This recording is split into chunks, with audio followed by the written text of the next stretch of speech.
한반도 정세가 급격하게 위기로 빠져들고 있습니다. 북한이 오늘 미군 기지인 괌을 포위하는 미사일 사격을 검토 중이고 전면전도 불사하겠다고 발표를 했죠. 미국의 트럼프 대통령은 북한이 화염과 분노를 보게 될 것이라고 강력 경고를 했는데요. 이 위태로운 한반도 정세 앞으로 어떻게 전개될지 김연경 MC 논설위원과 함께 자세히 좀 알아보겠습니다. 어서 오십시오. 네, 안녕하세요. 네, 오늘 좀 일찍 뵙습니다. 네, 그렇습니다.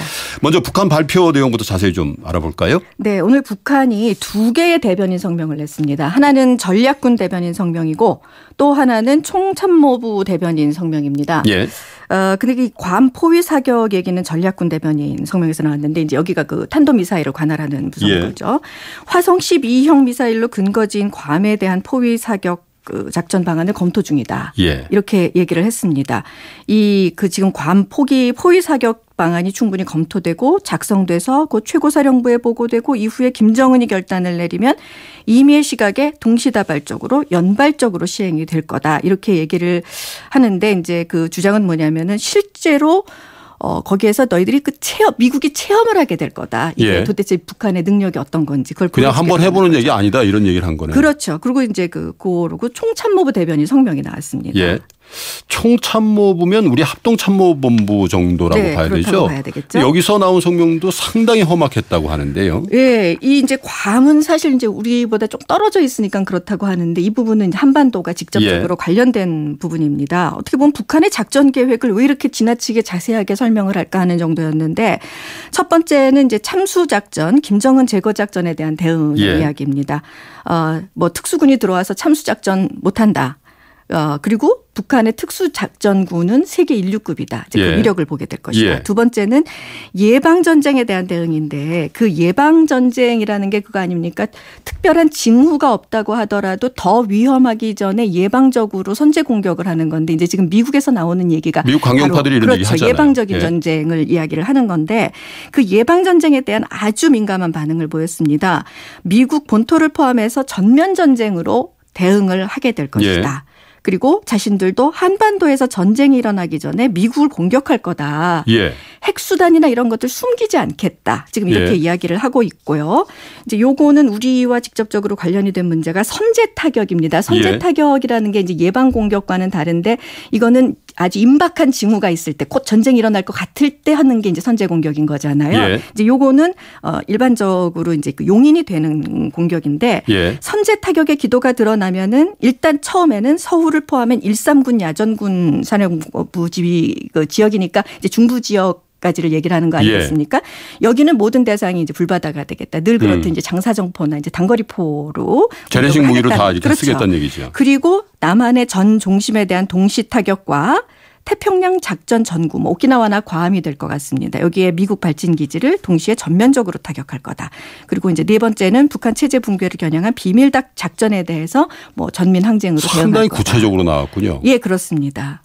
그런데 다시 돌아가서 그러면 왜 괌 포위 사격이냐 이 대목이 좀 궁금해지네요. 하필 왜 괌입니까? 예, 일단 그 괌이라고 한 거를 이제 특정해서 말씀을 드리면은 북한의 목표는 물론 장기적으로 미국과 전쟁을 해서 본토를 타격할 수 있는 그런 능력까지도 이야기를 하겠습니다만은 실질적 위협을 뭘로 보냐면은 유사시에 미군 증원 전력이 한반도에 오는 거를 지금 이제 차단하는 그것을 이야기를 하고 있습니다.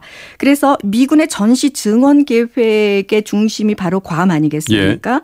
여기에 오키나와 괌. 그래서 미군 증원군들이 오게 되는데, 그 미군의 항공모함이 있는 거고, 그 다음에 각종 전략 폭격기들, 수송기들이 이제 바로 괌이 되기 때문에 일단 한반도에 유사시에 미군이 증원되는 것을 막겠다라고 하는 이제 전통적인 그 핵심. 태평양 전쟁 때 일본군이 진주만을 때린 거 그런 형식이 되는 거네요, 그러면. 물론 그렇게 이제 이야기를 할 수도 있는 거죠. 그래서 이제 어제 일단 한반도 상공에 전개된 장거리 폭격기 B1B 랜서가 이제 출격한 앤더슨 공군 기지를 포함해서 해군 기지, 이제 각종 그 군사적인 전략이 바로 괌에 들어가 있는 겁니다. 근데 이제 전반적으로 보면은 지금 왜 이런 이야기가 나왔느냐 하는 건데 이제 그 이유는요. 이제 핵심적으로 일단 트럼프 대통령이 말한 거예요. 전쟁이 나도 거기서 즉 한반도에서 나는 것이고 수천 명이 죽어도 한반도에서 글쎄 죽는 거다. 그런 얘기를 해서 또 우리 국민들이 굉장히 좀 좀 화가 좀 났었는데. 예, 이제 그게 오늘 북한의 두 성명에 바로 그 발언을 겨냥을 하고 있습니다. 그거로 인한 그 예방적인 그 타격을 이제 염두에 두고 있는데. 그 북한이 보여주려고 하는 게 결국 전쟁이 나서 거기서 그러니까 이 한반도에만 국한되지 않는다. 예. 실질적으로 미군의 위협이 된다라고 하는 그런 능력을 증명하려고 하는 그 의도가 강하다고 볼 수가 있겠습니다. 그런데 이런 북한에 대해서 대응을 한 트럼프 대통령의 발언이 또 네. 여러 가지 논란을 일으키는데 화염과 분노, 힘에 직면하게 될 것이다. 이런 그렇죠. 경우 지금까지 나온 발언 중에 가장 강한 거 아닙니까? 예, 그렇습니다. 그래서 일부 그 미국의 언론들은 이건 뭐 북한식 발언 따라하기냐. 예. 일반적으로 이제 불바다라고 이제 북한이 그렇죠. 이야기하는 거를 따라하는 거냐. 그러니까 트럼프 대통령의 분노는 이해하지만 이게 과연 미국 대통령이 할 만한 발언이냐. 예. 이제 이런 그 이야기들이 나오고 있는데요. 이 발언은 그 북한의 괌 타격 위협에 대한 직접적인 반응이라기보다는 이제 그 오늘 워싱턴 포스트가 미국 본토 타격용 ICBM에 탑재를 할 수 있는 소형 핵탄두 개발에 북한이 성공을 했다. 예. 이런 보도를 했어요. 이제 예. 이거에 대한 반응일 걸로 지금 추정이 되고 있습니다. 예. 그래서 이제 이 말이 그 북한에 대한 핵 공격을 암시한 걸로까지 지금 읽혀지고 있는 상황이고 예. 이것이 그냥 진짜 말로 하는 협박이냐 아니면은 실제 군사 행동까지 염두에 둔 거냐. 이제 이 문제를 놓고서 지금 갑론을박이 상당합니다. 그런데 말 수준입니다만 이제 강대 강인데 그렇죠. 그러면 우리가 걱정스러운 게 북한이 향후에 어떻게 나올 거냐. 어떤 행동을 취할 거냐. 이거 아니겠습니까? 일단 북한은 그 실제로 공언한 대로 나가는 게 그 북한의 여태까지의 생존 방식이었고 그 지난 한 뭐 20몇 년 가까운 그 시간 동안의 북한의 행동의 추이였다고 예. 할 수가 있습니다. 네, 이번과 관련해 가지고 뭐 추가 미사일 실험이 있을 수도 있는 거고요. 그다음에 뭐 핵실험 이야기도 있습니다만은 실제로 예. 핵실험보다는 어떤 미사일 능력 쪽으로 그 북한이 과시하려고 할 수 있지 않겠느냐 이렇게 얘기를 합니다. 그런데 사실 이 괌 주변에 대해서 괌을 포위하는 사격을 한다는 거는 지금까지 일반적인 미사일 시험과는 완전히 궤를 달리하는 이야기 예. 아니겠습니까? 네. 그렇기 때문에 이건 정말 엄청난 위협을 감수해야 되고 엄청난 긴장을 감수해야 되는 그런 상황이라고 하는데요. 오늘 흥미로운 거는 북한이 약간의 향후 행동을 몇 단계로 좀 나눠서 이야기를 하고 있었다는 예. 거예요. 이 그 성명이. 예. 그리고 상당히 뭐 심중하게 지금 검토를 하고 있다고 이야기를 하면서 아직까지는 김정일의 결심과 명령을 받지 못했다는 건데 예. 뭐 일종의 이렇게 좀 토막토막 자르는 살라미 전술이라고도 할 수가 있고요. 예. 또 하나는 자신들이 멈출 기회가 있으니 누군가가 말려줬으면 좋겠다라고 예. 하는 어떤 뭐 어떤 호소처럼도 들리는 상황 격화를 원치 않는다라는 메시지 두 가지가 같이 있는 우리 국민들, 거죠. 우리 청취자 여러분들이 들으실 때 네. 북한이 아무리 핵 미사일 개발에 성공했다 손 치더라도 전력상 북한이 전쟁을 일으키면 미국과 뭐 한미연합군을 이길 수 없을 것이 분명한데도 그렇죠. 도대체 왜 이렇게 극단적인 발언들도 하고 도발들을 하는 건지 그게 참 궁금해요. 이제 그 북한의 선택이 옳지 않다고 그러니까 분명히 잘못됐다라는 걸 전제를 해놓고 이제 설명을 드리겠습니다. 혹시나 예. 오해가 있을 수가 있어가지고요. 그렇죠. 그런데 그 북한의 지금 아주 그 김정은 정권의 최고 목표는 뭐겠습니까? 정권의 생존입니다. 예. 그리고 우리가 생각할 때는 핵을 포기하고 나오면 정권이 생존할 것 같지만 북한의 계산은 절대로 그렇지 않다는 거죠. 반대라는 얘기죠. 예, 반대라는 거죠. 북한의 주장은 뭐냐면 이미 미국과의 대결에서 있었던 모든 전 세계적인 역사를 다 공부를 한 상황에서 봤을 때 예.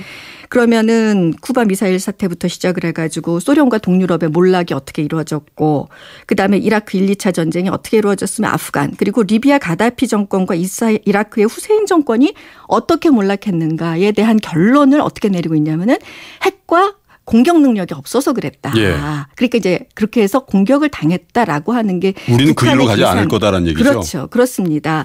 그래서 우리가 이제 이 이야기를 할 때 북한은 도대체 종잡을 수 없다는 이야기도 상당히 많이 해요. 예측 불가능하고. 예. 그런데 더 위험한 거는 오히려 너무나 한 방향으로 가고 있다는 게 훨씬 더 위험하다는 게 제 생각입니다. 예. 우리가 지금 아마 기억을 더듬어 보시면 혹시 생각나실지도 모르겠는데 2013년 3월에 어떤 일이 있었냐면 그때 다 코미디라고 얘기를 했는데요. 예. 김정은이 심야에 최고사령부 작전회의를 소집을 했습니다. 그때 그 뒤에 작전 계획표가 있었는데 미국 본토 타격 계획이었어요.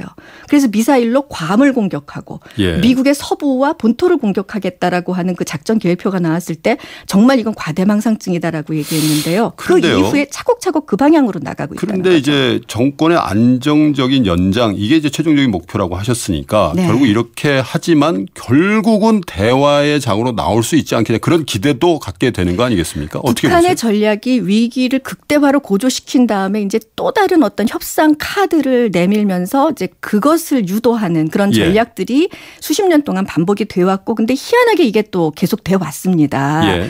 그래서 지금 최근에 리용호 그 북한 외무상의 ARF 발언을 보면은 조금 뭐 우리는 그 북한이 비핵화 협상에 응하지 않겠다라는 쪽으로 이야기를 해석을 했습니다마는 보면은 조금 달라진 게 대북 적대 정책의 전환이다라고 하는 그 조건을 내밀고 어떤 협상 쪽으로 조금씩 방점을 옮겨가는 것이 아니겠는가 하는데요. 지금 주목해 봐야 될 게 임현수 우리 그 목사 한국계 캐나다인 목사가 북한에 억류돼 있는데요. 캐나다 정부 대표단이 지금 북한에 들어가 있습니다. 지금 석방 협상이 될 거고 이미 들어갔으니까 아마 임 목사를 데리고 나올 것 같습니다. 그렇다 그럼 강원 양면으로 뭔가 이렇게 국면 전환을 노리고 있는 그런 상황이라고 봐야 될 텐데요. 이 지금 캐나다 협상 정부 대표단을 통해서 북한이 내놓는 메시지가 과연 뭔가 여기에 한번 좀 주목을 해봐야 될 필요가 있을 것 같고요. 정말 우리한테 지금 중요한 건 이게 강대강으로 가는 그 열기를 어떻게 좀 냉각시킬 수 있고 평화관리, 안전관리를 할 수 있을 것인가 여기에 좀 주목을 해봐야 될 것 같습니다. 그 과정에서 우리 정치권, 우리 정부의 역할도 굉장히 중요하겠죠. 자, 오늘 말씀 잘 들었습니다. 네, 감사합니다. MBC 보도본부의 김연경 논설위원이었습니다.